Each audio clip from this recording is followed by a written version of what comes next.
الصالحات كانت لهم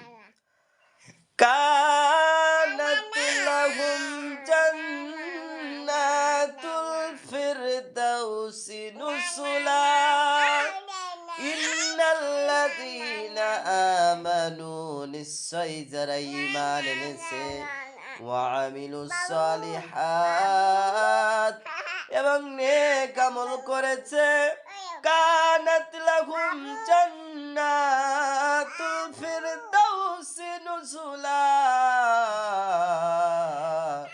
আল্লাহ তাদের জন্য জান্নাতুল ফেরদাউস প্রস্তুত করে রেখেছেন।